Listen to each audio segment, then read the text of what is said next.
we have both of the sources leads in the room. So again, perhaps I could ask Mo and JC to report back very quickly on the discussions. I mean, I think you've had probably more than 3 hours of discussions, maybe almost 4 hours on sources. So if you wish to report back on those discussions, that would be most appreciated. Then we'll close for tonight. So you have the floor. Thank you, Uti. So I start, Mo, and I leave you conclude the reporting. Well, first, I think we have had another very good discussion in a very good spirit on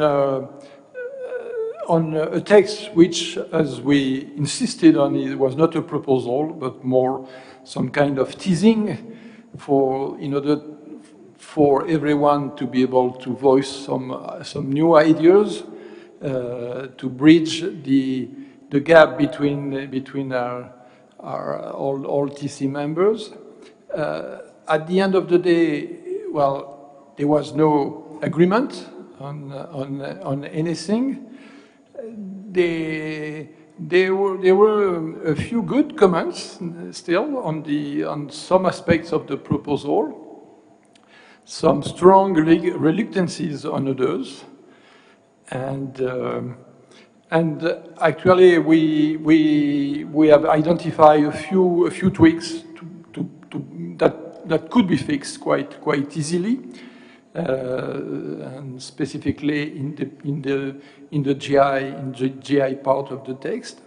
And overall, I think it was interesting to try to balance the two parts of this of the decision on the papers. The first the GI part, and second the decision text is probably, it could be a way forward to try to find a balance between all of us in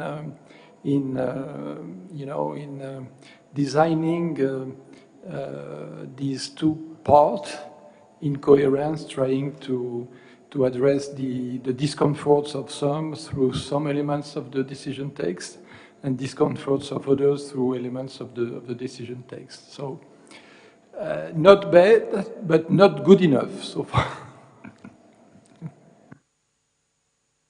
Thank you, JC. Mo, please. Thank you so much. And just following on what JC have mentioned, I think it was, as he mentioned, it was very good discussion. Maybe a little bit late in the process. We should have had this discussion like maybe in TC2 or TC3 or TC4. But it was good at the end of the day, and I think it was clear that the more you get in details, the more it becomes challenging. But there is also a linkage, as JC have mentioned, between what would come in the governing instrument, what would come in the decision, and how can we formulate that within what parties have mentioned, expectations, languages, and understanding. But I also think that some of the elements or this discussion links to the bigger picture under the TC, and part of it links to the bigger picture under the COP28 outcome. So this is also another element to keep in mind. There were some good ideas that were put forward, but they didn't fly because there was no agreement among the parties. But I thank JC for the effort that he put there, and also all the members who were there. So it was all the members really. So all the members except the co-chairs. So, but that's fine. We can accept the co-chairs. Thank you very much for that update, and thank you indeed, Mo and JC, for taking this task and for leading the huddles on the issue of sources. And we've now had fairly detailed and lengthy discussions on sources, especially at TC4 and now here at TC5. And I think we all have a better understanding in terms of what are the, where we are, and what is the frame in which what is a really sort of tight frame in which we are kind of trying to walk a narrow path, and we'll certainly respect that with the work going forward. Alvaro? Yeah, please. Thank you very much, Co-Chair, and thank you, of course, to the co-facilitators who facilitated the discussion on sources.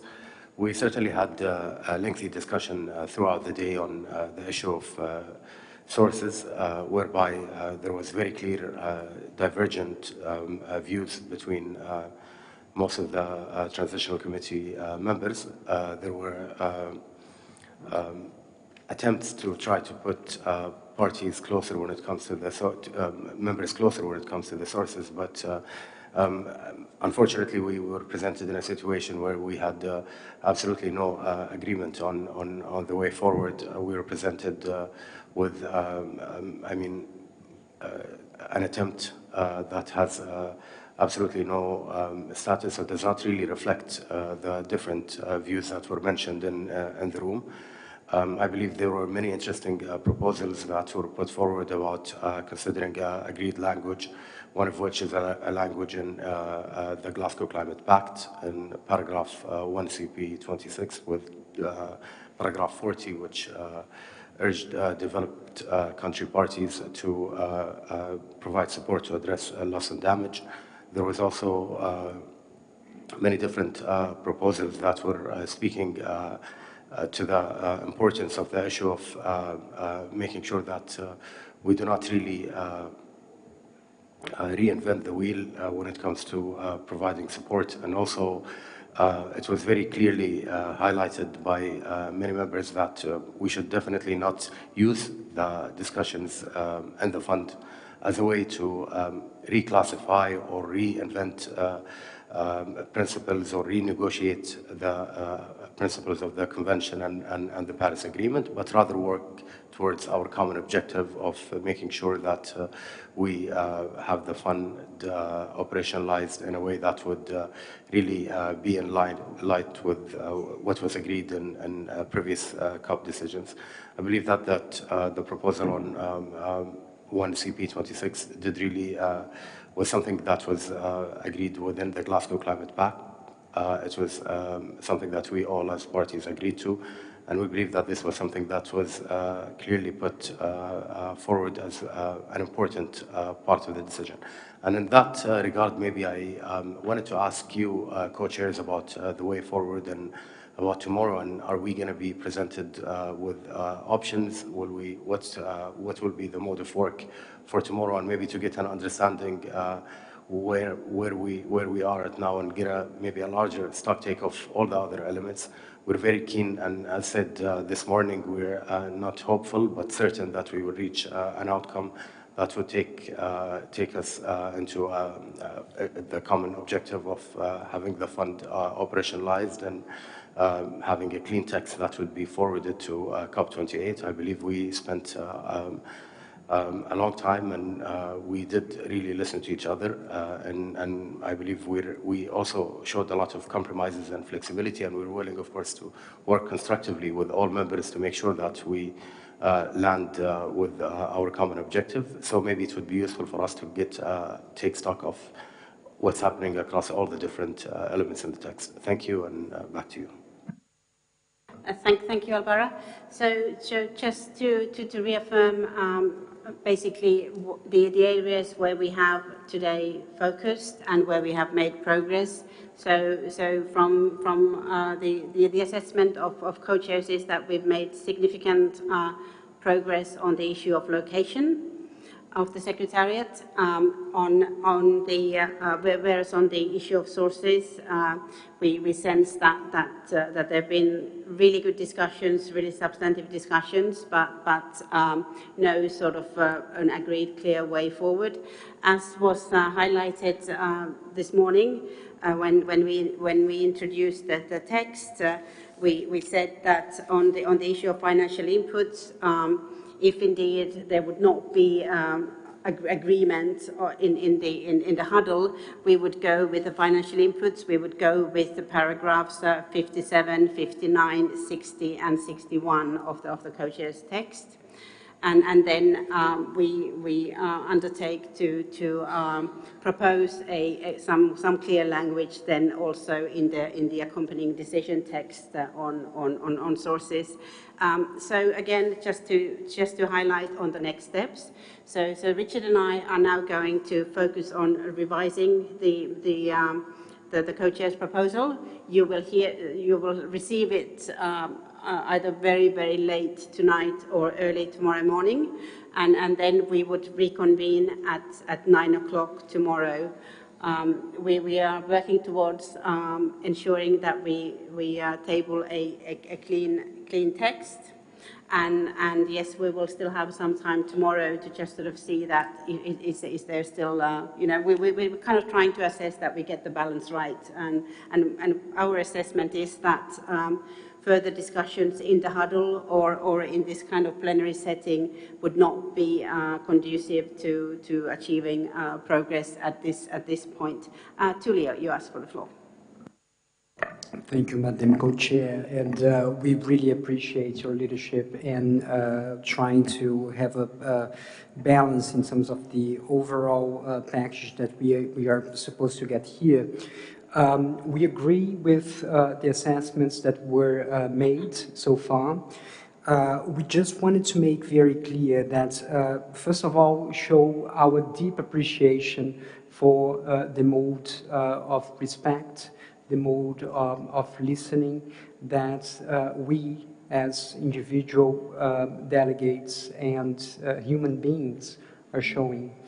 And we also understand that a lot of the difficulties that we're facing, they come from more systemic issues that need to be solved in more systemically or higher level, which is something that my delegation really would like to avoid, taking everything to COP28. Having that said, it's also very clear that the Loss and Damage Fund is an issue of climate justice. And if we have the two main clusters that we are considering here, the allocation and sources, being unbalanced in disfavor of developing countries, this will not deliver climate justice. So we really appreciate your leadership in striking the balance that will deliver justice. Thank you very much. Thank you, Tullio, and it is indeed our absolute intention to deliver a balanced package and a balanced outcome, and to deliver on all aspects of the mandates of the Transitional Committee. We've listened very carefully. The Secretariat has been taking careful notes all day. I think Richard and I will feel fairly confident that we have received the guidance from you that we need on location and on sources. Sometimes you may find yourself in a situation where less is more, and that may be also the route that we may have to take on some of the issues. But certainly what we'll do is to make an honest attempt at delivering a clean text for tomorrow morning for your consideration. Again, our understanding is that also the incoming COP presidency expects to have a clean text as an outcome of the Transitional Committee work, and that is also our objective. So with these words, I'd like to wish, first of all, thank all of you for all the hard work today. Wish you a very pleasant rest of the evening, and we look forward to seeing you bright-eyed and bushy-tailed at 9 a.m. tomorrow morning. Angela, please. Apologies, Madam Co-Chair. I also want to get rest and have some relax. I just have a question in terms of the allocation issue. When do we expect to discuss that? Because, as I mentioned since the beginning of this meeting, this is a really important issue for us. So we would like to have enough time to discuss that and and provide some suggestions in order to move forward in that discussion. And we don't want to, just get your text without having a discussion on that, and also to see the whole picture of the final package, because we do not see that this is something that we need to see in silos. So the final loss and damage outcome of the fund in general should be look at the whole picture, just to highlight that. Thank you so much. Okay, thank you, Angela. I'll come back to you in a minute. Adao, please. Thank you very much, co-chairs. I also would like to see the other remaining outstanding issues that we need to solve in terms of, let's say, access issues. Some textual proposal have been proposed by both of you. But in terms of programmatic approach, it's only addressing slow onset events. So from us, we also need to discuss about this. So for us, rapid disbursement issue for addressing stream weather events is also one of the key that we need to solve. So we hope that you provide enough space for discussing this issue as well by tomorrow. Thank you. Okay, thank you, Adele. I think our hope had been that since we had this fairly extensive general round this morning, that would have been sort of a sufficient opportunity for providing us further guidance. I take the point that the issue of allocation was raised by Angela already then. Perhaps, just in the interest of time, would you like to raise your concerns now, and that would so that we listen to those and without sort of getting into a further full round, but we take the point that you had specific issues related to the allocation that you wish to make sure that everyone is aware. So please go ahead. Thank you very much, Madam Co-Chair, and thank you for giving me the opportunity to raise that. First of all, let me start by saying that we are considering to build in terms of your proposal, but as you remember, we made a clear statement during the TC4 that we want to have a minimum allocation floors for developing countries. As I mentioned before, we came here with the idea to reach an agreement. We can accept not to reflect that, which is a high priority for us. And frankly speaking, we don't know that we will get support in our Latin American and Caribbean countries. In that regard, but in trying to move forward and trying to reach consensus, we would like to have some amendments in the text. The first one is in paragraph B. We want, after circumstances, to add, including but not limited to. So it would read, consideration of the scale of impacts of particular climate events relative to the national circumstances, comma, including but not limited to, and then response capacities to the impacted countries. I think this is a minor changes. It's not really, contentious, but it's something that we see that perhaps could give us some kind of assurance that there are other considerations beyond response capacities. The second amendment that we would like to have is in paragraph C, which is the only assurance that we will get as Latin American and Caribbean countries, as well as other groups, that there is not going to be over-concentration of support provided. So we would like to add at the end of given country, groups of countries, comma, regions, or thematic areas of the resource allocation system. So we just want to ensure that it's going to be this kind of safeguard against the over-concentration, which is key for us. And finally, just to highlight in terms of paragraph 67, In our understanding, we didn't discuss this paragraph, and perhaps we would like to hear, the proposal or the proponents to hear what is the rationale behind that, but our preference is to delete it. So just to reiterate that for us here, we are making a huge compromise. Again, this is not the only one. You heard since the beginning. We accept the World Bank. We are concerned with this option.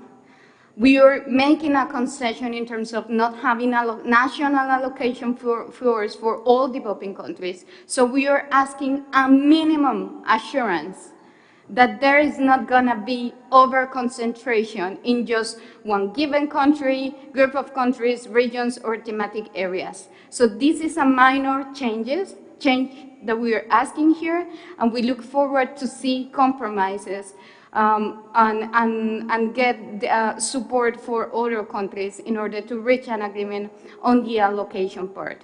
Thank you so much. Thank you very much, Angela. I think that was very clear, and that's understood.